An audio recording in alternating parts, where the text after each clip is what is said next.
This podcast mentions alcohol and has adult content. Not suitable for children or the faint at heart. For entertainment purposes only. This is the Tales of a Small Town Bartender podcast. You have been warned.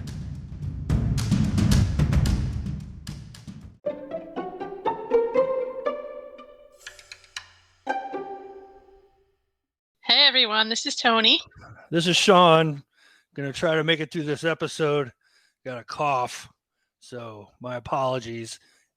Usually Tony is a ninja with her mouse and editing the show to get rid of all of my flubs and issues and bodily functions. So I'm putting her to the test this week.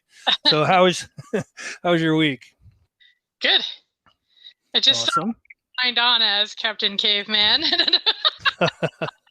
That's hilarious. Got to keep you guessing. So you sent me an article, right, like a little while ago. Oh, hi. And about tipsy robots and how robots are pouring drinks in Vegas. And I'm actually familiar with Tipsy Robot. So it's the bar inside of Planet Hollywood, right? They have two of them. And they've been there for a couple of years. In fact, it's the strangest coincidence, but my niece on her Snapchat shared a reel about her being at that Tipsy Robot Vegas location. And I was like, oh my God, she's in town and didn't tell us. And then I saw this from 2 years ago. So yeah. So it's been around for a little while. That article just came up. That's weird. Yeah, isn't it? I'm losing my voice too, guys. So good times. Mine's allergies. I know mine's allergies. So I'll say something else too is the Hard Rock or Planet Hollywood, pardon me, is going through some hard times. They've closed a restaurant, and I think other portions of Planet Hollywood are also closed. And really? I don't want to state anything factually like a certainty, but they've been in the news lately out here about Planet Hollywood is closing and this is closing and that's closing, but I don't know precisely what it is. But yeah, so they've been on a struggle bus. Well, there's so many places to go out there. I mean, so many, right? Yes. I'm sure it's hard to, get business to everywhere. I mean, yeah, you got to have a catch. What's your thing, right? Right. The Strat, you can bungee jump off the Strat if you're psychotic or drunk enough. I mean, I don't know who wants to do that. Not me. No, me either. That day's long past. But there's every casino kind of has their little thing, right? Yeah. Even the ones that are off the strip kind of have a cool little thing that it'll attract you. And by the way, they're much better than fighting the strip clouds, unless you're down there just for the ambiance of the strip, because I mean there is something to be said for that. But if you want to have a good time and avoid the crowds, go off the strip, go to Aliante, go to Red Rocks, go to those places. Those are great places. Have you been? I have been both, and they're great. I stayed at Aliante with the wife for a few nights out there in their hotel, and it has a resort feel. We'll just say that. The pool, the nice pool side, like a lot of the strip motels, a lot of extra services on pool side, but also on the inside you have a 10 theater plex, including an IMAX screen. You have many restaurants. There's a breakfast restaurant. There's a TGI Fridays in there. There's Starbucks in there. I mean, they got all kinds of stuff in there. They have one of those I don't even know what you call it, what the name of it is, but it's like a betting parlor where you have the 9,000 televisions up. Oh, like OTB, off track. Yeah, 50-foot wall full of TVs, and you could place bets on any sport. And basically, you can sit there and watch anything all day long. And football days. We have that at my bar. We have off-track betting with just the horse racing. Oh, yeah? Yeah. Yeah, this is nuts. And you can walk in here and grab a table, and obviously full bar services. But there are so many TVs. They'll have like almost every single game on college Oh. football Saturdays. It's nuts. Yeah, we don't have all that stuff. So, I mean, all of these things are all included in this package. I mean, granted, you pay for your drinks and your food and, movie tickets or whatever, but you're also, and what people don't realize is you're charged a resort fee. And that's not quoted as a part of your nightly charge for your room. So you have to be very careful about, all right, what's my nightly fee for the hotel and what's the resort fee? Oh, so you can't just stay at just the hotel and not use the amenities of everything else? So there are certain places. No, I know what you're talking about, and yeah, that's a valid point, because there's certain places where you could go and talk to the front desk and be like, "Hey, look, I'm not going to use any of this. I got this going on. I got that going on. I'm never going to be here." And sometimes they will take that off, but I mean, you catch more flies with honey. Don't be an asshole about it. Right. So absolutely. Sometimes they will pull that charge off of there for you, but that's one thing people don't realize is that, oh, by the way, $49 a night doesn't include this $49 in addition night resort fee for all the services that they provide. So yeah, well, it seems like it'd be worth it though. Well, then again, you're still buying your food and your drinks and gambling and gambling and playing for movie tickets. Yeah, I get it. Yeah, so it's just an extra charge. Oh yeah, there's a lot of other ways they get you too. And before you come here, you really, really, really, really should do some research to what to look out for and what to avoid. Some of the advice that I give friends that come and visit us, and I haven't lived here that long. I've already had a few and a few more on the schedule already, but it's whenever you're down on the strip, whenever you pay for anything with a credit card, always get a receipt every single time. Because they could sneak little fees in there. They could charge you, look, a convenience fee for using your credit card. There's $5. Boom. And that adds up. I've been getting that a lot everywhere lately. Yeah. Gas station here. 35-cent debit transaction fee for every purchase. Like, come on, man. Who are you kidding? Stop it. So, well, they're doing it to me. My fees just went up for my credit card for my paint classes. Yeah. I take Square Pay. Oh, yeah, Square, sure. And they just upped the price for that. So they're charging me 3.3% plus 33 cents or something. Oh my God. Yeah. For each transaction. So, and I only use those for like the private classes. And I paid almost $100 in fees on that last month. Holy crap. Yeah. Oh That's my just gosh. private classes. So on my public classes, I go through Eventbrite. So it's different. There's got to be a better way. Square was really popular with small business vendors back where I moved from also. It was everywhere.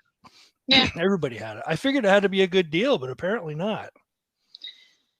Well, when I first got it, I got $1,000 worth of free processing. And then if you recommend people and people sign up, you got another $1,000 in free processing. So I didn't pay for probably 2 years. I didn't pay processing fees, but now I'm 6 years in. So I've been paying for the last 4.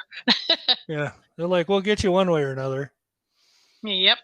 So the rest of this article that you sent me goes on to talk about how people in Vegas are pissed because these robots are taking over all their jobs.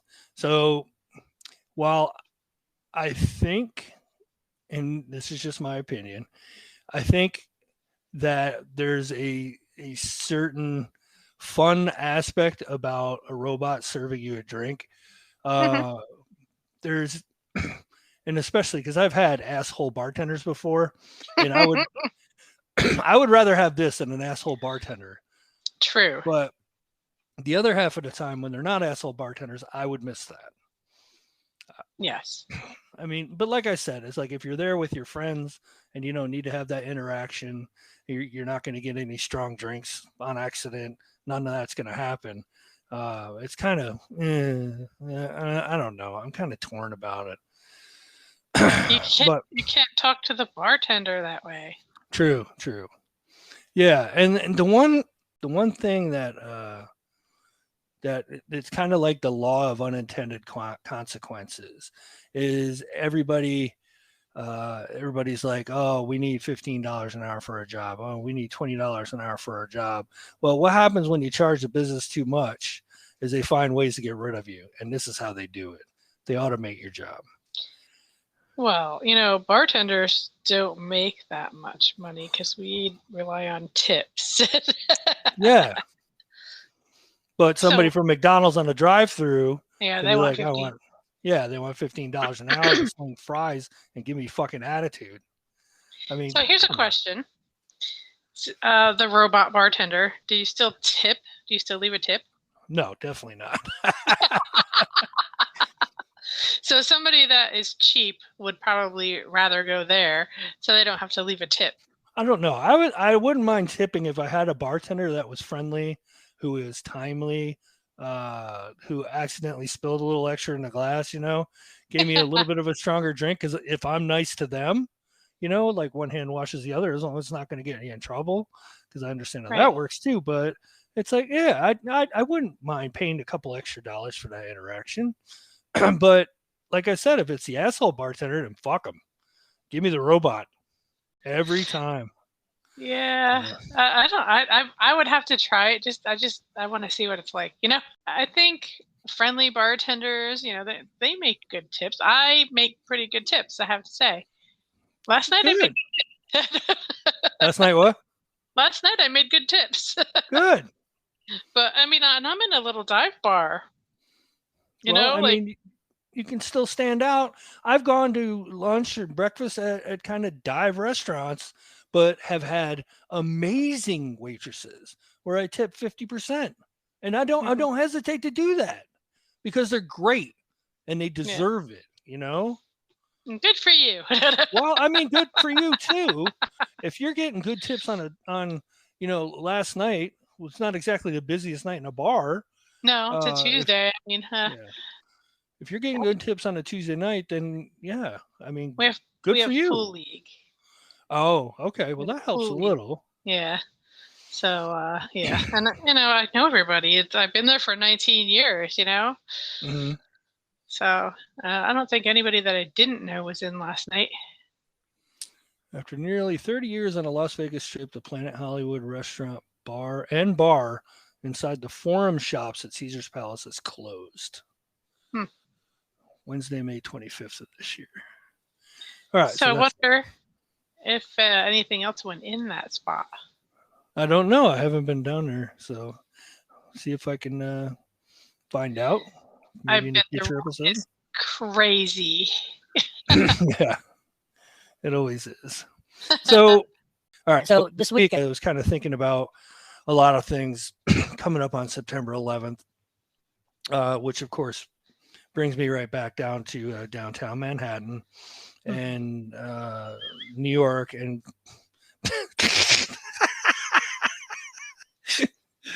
oh, just what heard your cell phone. Oh, you heard that? I'm like, what are you laughing at? I forgot to turn my ringer down. That was because I have a voicemail, but I don't. It does it every once in a while. Anyway, I was thinking about New York and what the city used to be when we were growing up. Now, do you remember when we used to get in a school bus up in Newburgh and take it all the way down into New York City to go see like Ringling Brothers? Yeah. Did you ever do that? Yes. Yeah, did that a couple times, right? Yep. Went to go see the Guggenheim and the Metropolitan Museum of Art. We did that a couple times. And the Museum of Natural Sciences. It was amazing. Mm-hmm. But it wasn't so much, I mean, those places were great and those memories that I'll never give up. But the one thing that made a huge impression on me was driving through New York City to get there, because you had to go through Times Square, and people nowadays know Times Square is this bustling retail metropolis, right? Yes. stores everywhere, 17-story Toys R Us, whatever. No, it's like 3 or something, but you know, huge Toys R Us with a roller coaster in it or some shit. I don't even know. But of course, wasn't it FAO Schwartz or something that has the roller coaster? I don't know. Toys R Us has got something in it too. I think it might be I think it's a Ferris wheel. Yeah, I think it's a Ferris wheel. Wow. Or they did. I don't know if they still do. Back before we had NBC and the Today Show window and Rockefeller Plaza, that was, you know, with the ice skating rink and everything, right? We had, and well, I mean, fucking Broadway's there. Yes. And before we had all that, what was it? Do you remember? What was it before it was Times Square? Yeah. Oh, you know what? I don't know. Driving through there, I'll forever remember this. And you can Google Times Square 70s, 1970s, Times Square 1980s. It was nothing but wall-to-wall porn theaters and triple X shops. Was it really? All of it. Oh my God. The whole thing. Wow. Okay. And then Ed Koch ended up getting voted out finally, or dying in office, whatever, it doesn't matter. And then another mayor came in behind him, and I'm not going to make this political, so we'll just say another mayor came in behind him and cleaned all that crap out and brought the retail in. And that's what changed it. But back when we were kids driving through there, it was nothing but porn theaters. I don't remember that. Porn theaters, strip clubs, triple X. Yeah. Oh, all of it, man. It was awful. Yeah. Wow. I don't remember. Anyway, it made me think of that. And then going down there when I was like 15 years old to go see my dad while he was at work on the Beacon train. Yeah. You went by yourself? Oh yeah. So I remember when I was about 14, 15, my friend's mom worked in the city, and we took the train down with her one day, and she just let us go off and do what we wanted to do while That's she what went I to used work. to do. How fun is that? I can't imagine letting my kids do that. I know. No way. No freaking way. We didn't have cell phones. No. We didn't have trackers on us or anything, like, how did she know what we were doing? How did she know we were going to get abducted? Yeah, and my dad, I'd go meet my dad. My dad worked at the World Trade Center. He helped build Building 7, and would go down during his lunch, and there was a restaurant in one of the two buildings, or the basement of one of the two buildings. I don't remember which one it was, but there was a restaurant down there. We would eat, and then he'd be like, all right, head on home now. Like, I'm supposed to go right to the train station there in the basement of the tower, and then go back home. yeah, as if. So yeah, Canal Street, Chinatown. Yeah, that's where we were down in Chinatown. Yep, I remember. We went to lunch. I don't even know what we did. We went in some stores and went to lunch, and then met her back and took the train back home. Oh my God. Yeah, that's what we did. And then, pardon me, that's what I did. It's get on the train and just, when you're done, just go back home. I mean, yeah, okay. It's 8:00 at night. Just can't miss the last train. That's all. Anyway. I would have never let my kids do that. Not a chance in hell. The train ride in and of itself and changing trains at fucking Times Square. I had to change trains at Times Square. Insane. Mm-hmm. I don't know how I even did it, but anyway. So I got another pizza story. Oh yeah. Yeah. So you ever heard of a guy by the name of David Portnoy? No. David Portnoy runs Barstool Sports. I've heard of that. Yeah. So he has been doing a show, basically a pizza tour. He goes and visits pizza places and then rates them.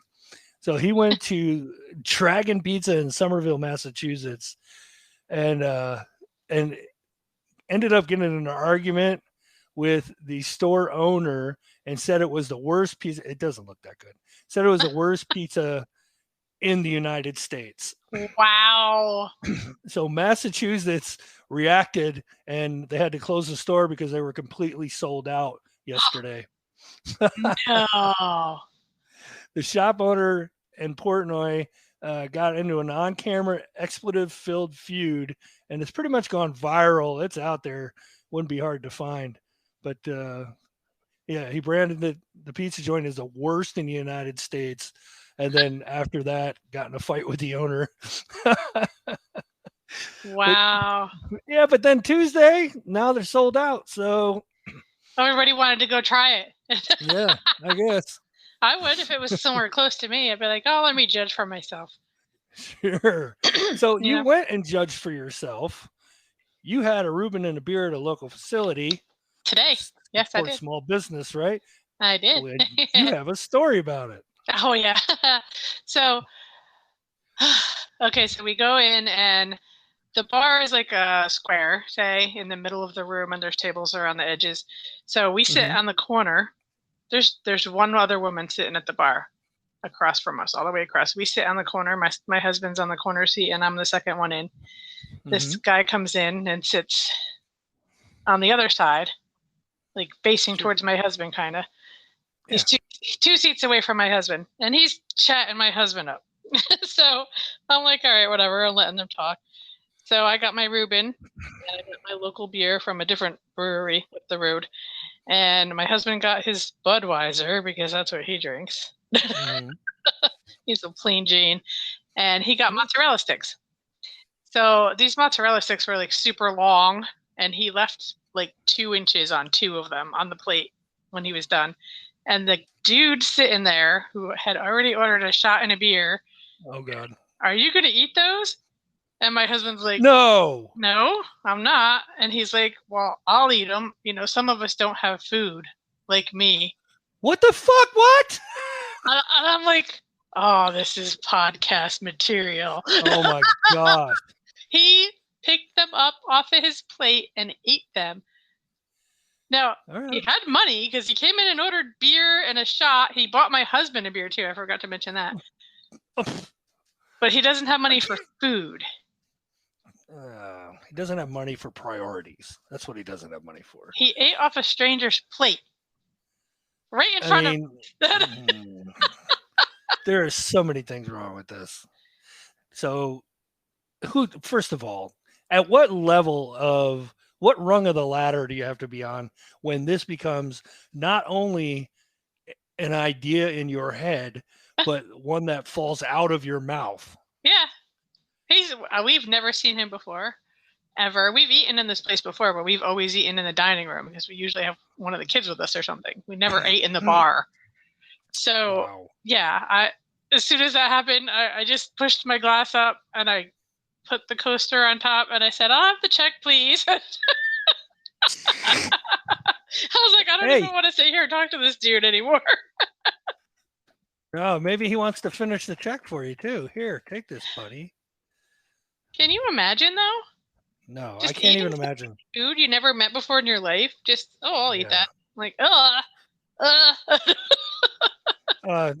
pardon me, can I have your mozzarella sticks with a side of hepatitis, plee? Right? I mean, you never know, right? You never freaking know.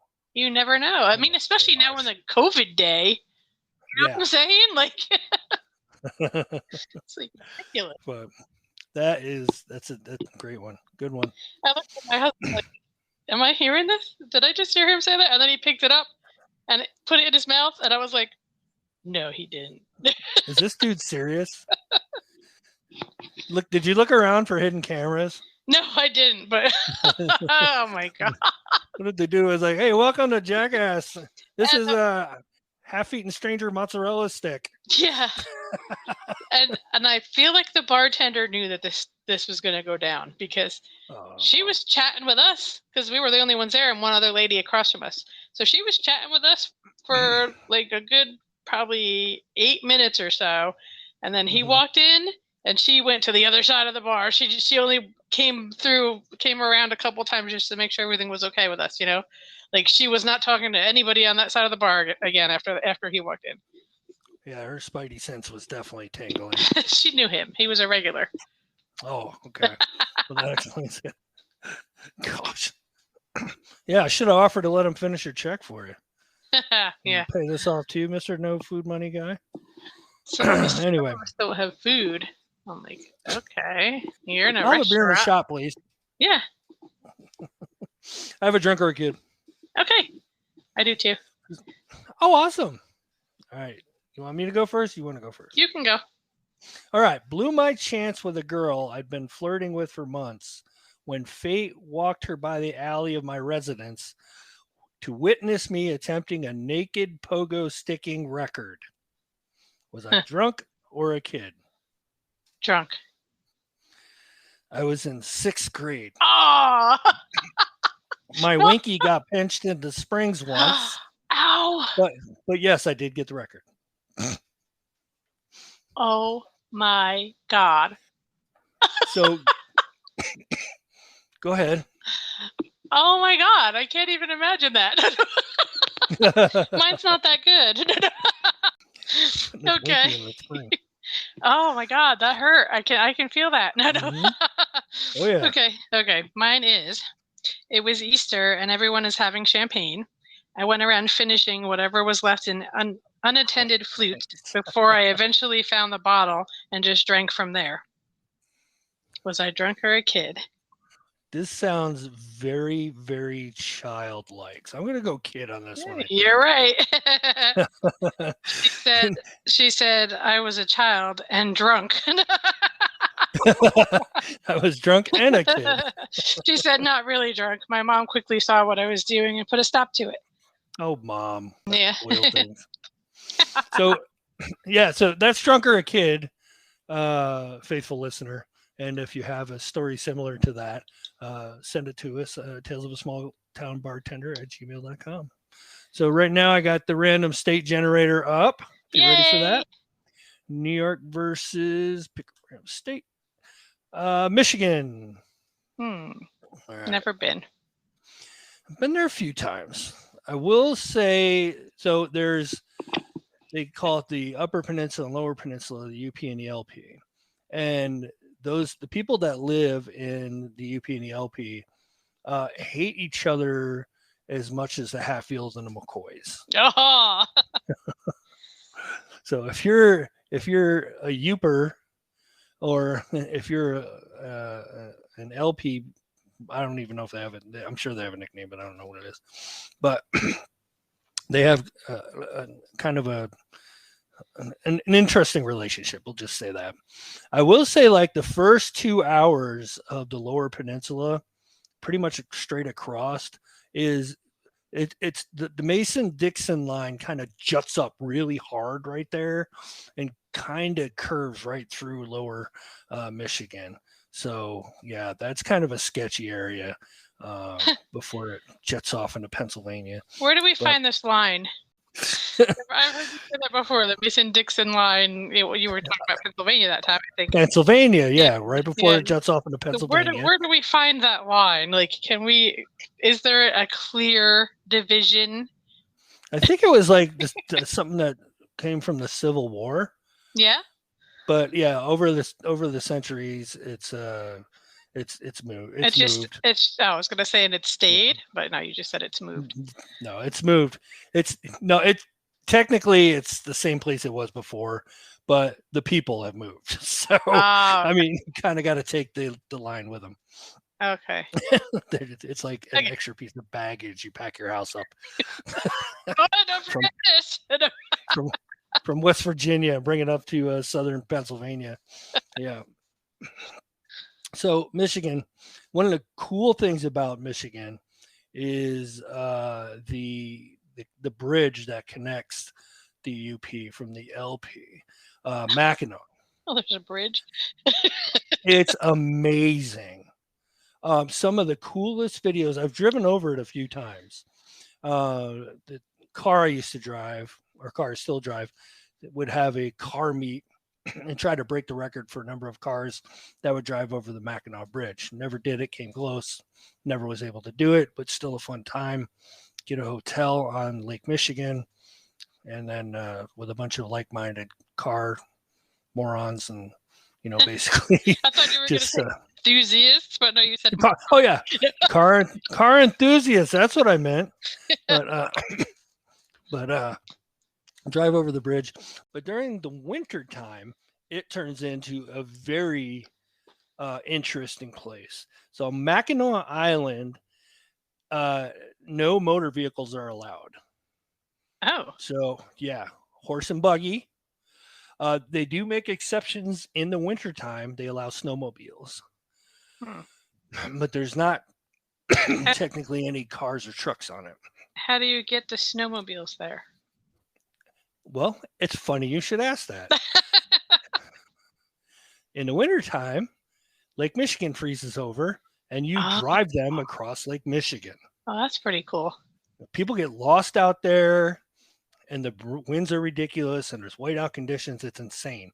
So they string a rope bridge and tie lights to it. And then you're supposed to follow the lights or the rope across the lake so you don't get lost in the snow. Yeah. But really interesting. There's videos out on YouTube about wintertime Mackinac Bridge storms. Wow. Holy mackerel. Incredible. But a lot of empty land. A very nice drive for the most part, although it's very, very long. And then you have Michigan and Michigan State college football, if you're into that. You have Detroit. Yuck. Detroit does have its own style pizza. It's not bad. Not bad.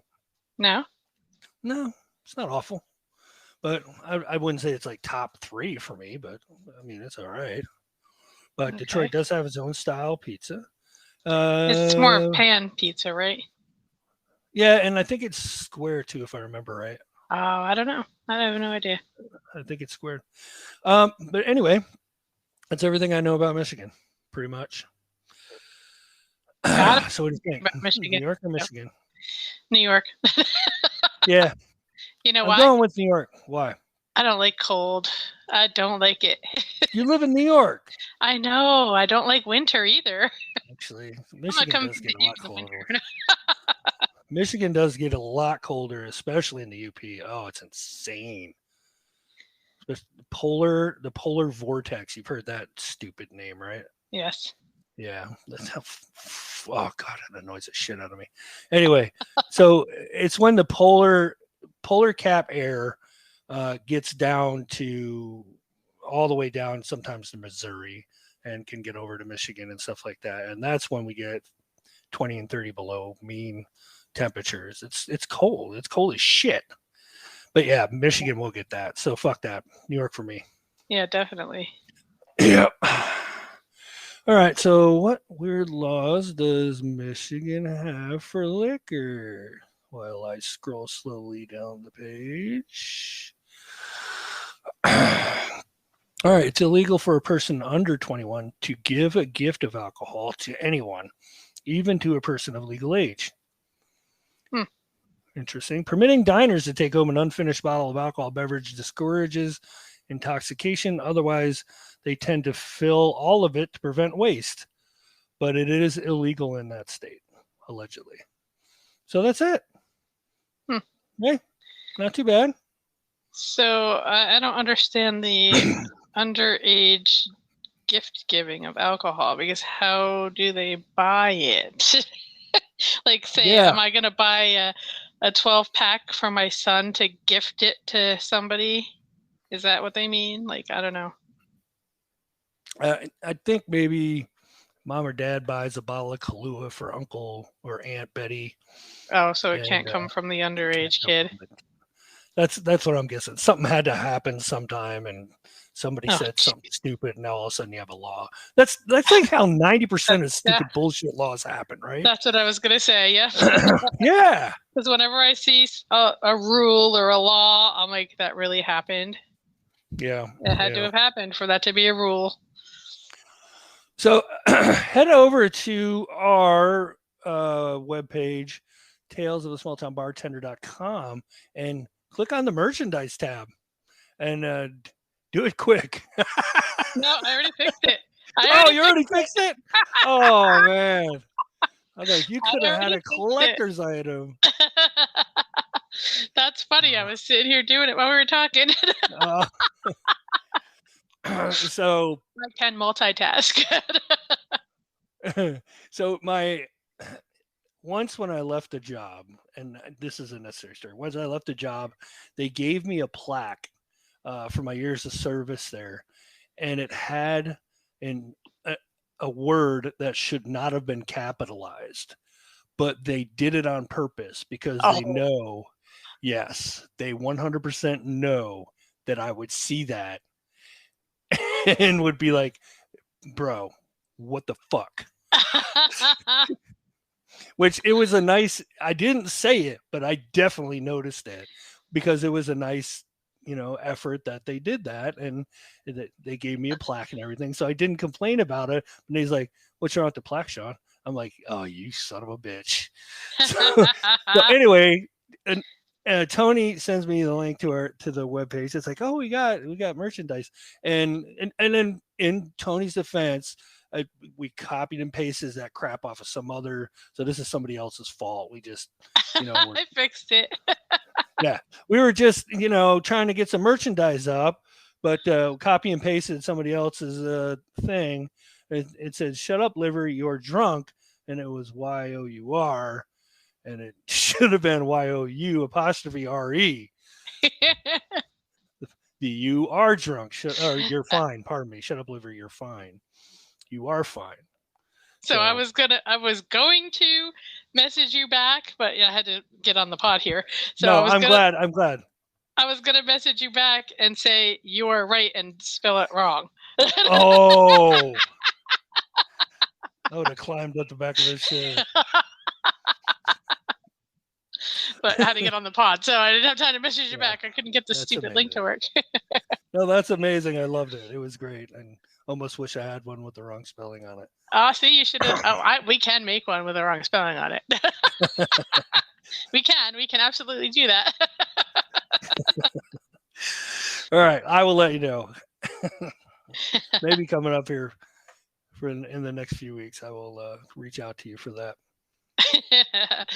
So we have some bar glasses and some shirts up there right now. Oh, and also a wine tumbler. Wine tumbler. Did you read what that one said? No, I did, but I forget it off the top of my head. It looks like it says I need a hug, but if you blow it up, it says I need a huge glass of wine. Yeah, and the E in hug, huge, is really, really tiny, right? Yeah. I need a hug, huge glass of wine. I love that. That's great. No, there's some really good stuff. There's a nice beer glass and I don't know, like a rocks glass, if I remember right. Yeah. Yep. So good stuff. Good stuff. Love it. Hey, it's we're into September now, man. Guess what's around the corner, Tony? Spooky season. Yeah, Halloween, my favorite. I know that. I believe it's your favorite too. Yes, it is. So let's see. If you got a story, do you have a haunted story? Do you have a spooky story? Do you have a haunted bar? Even better. Let us know. We do have somebody did contact me. Awesome. Let me find her name. Anne. Her name is Anne. She's in California, and I'm trying to set up a time. She's the same time zone as you, she said. Yes. Trying to set up a time because she works nights, so it's kind of rough to find a time where she can chat with us. But she has a haunted bar story. Awesome. Hey, if she'd have a weekend or something like that, she's available. Let me know. We can do like a short segment and then edit it in, whatever. Okay. We don't have to do like the whole pod with her. Right. Yeah, let's do that. Okay. So do you like Anne? Anne is setting an example for the rest of you. Submit your haunted or Halloween stories. Tales of a Small Town Bartender at gmail.com. And of course, talesofasmalltownbartender.com for contact information, as well as contact information will be on the back end of this after I shut my yammer. But yeah, any stories, and of course, drunk or a kid, you have a story like that, let us know. You have you just have a random bar story, let us know. A good drinking story that typically makes people laugh, let us know. Or grosses people out like mine did tonight. Oh, man, I'm going to tease everybody right now. I have got one that is so bad that I'm still on the fence of whether or not I'm going to tell it. You've mentioned this one before. Yes. You're going to have to tell it, I can't undersell it. Oh, okay. There's no way this can be undersold. Oh, God. Anyway, yeah, we'll get there. Maybe next week. I got to remember. Let me put it on top of the list. Yeah. Okay. All right. So we'll close out with a quote from the wonderful and beautiful, forever beautiful Betty Davis. There comes a time in every woman's life when the only thing that helps is a glass of champagne. Oh, okay. Rest in peace, Betty Davis. And I want to thank everybody for listening. Thanks for hanging out. And we'll talk to you again next week. I'm Sean. I'm Tony. Have a good night. Have a good night, everybody. Thanks.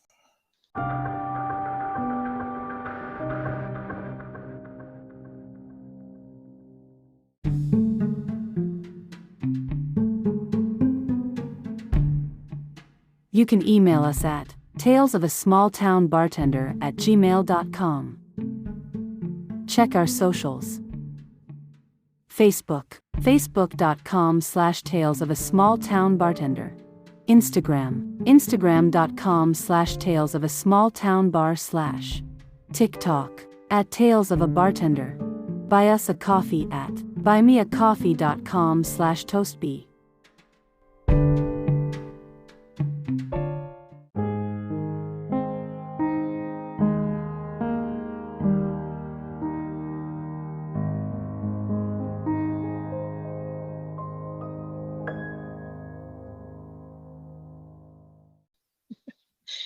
Cool. You weren't too bad with the coughing. Yeah, it wasn't nearly as bad as I expected. So good. Awesome. Alrighty. That was fun. Yeah. I think we're getting good at this. Starting to catch a groove, aren't we? I think so. I definitely think so. I've got to control Z. I got to put that story on top of the list for next week because it is so awful. Oh God, I can't wait to hear it.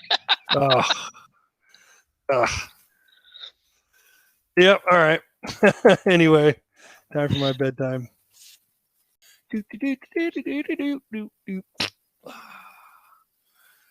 Thursday or Monday? I think I can do Monday. My brother-in-law is coming into town, but I think I'll be able to square off for an hour or whatever. All right, you sure you don't want to do Thursday? Yeah, Thursday I actually took off of work to hang out with him. Oh, okay. His last day. Okay. All right, 6 p.m. for you? Yeah, fine. 9 o'clock for you. Okay. Odd. 6 o'clock. That is September 11th. Oh, it is? Oh. Yes. Okay. Okay. Maybe we'll talk about that. Yeah, we can. Yeah, and then I can tell my disgusting story. I can't wait to hear it. Oh my God, it's so fucking bad. Anyway, like I said, I can't undersell it. It's awful. All right. Thank you, ma'am. Thank you for all the work you do. I appreciate it very much. Thanks. Thanks for chatting with me. Likewise. I will talk to you soon. Okay. Bye now. Bye.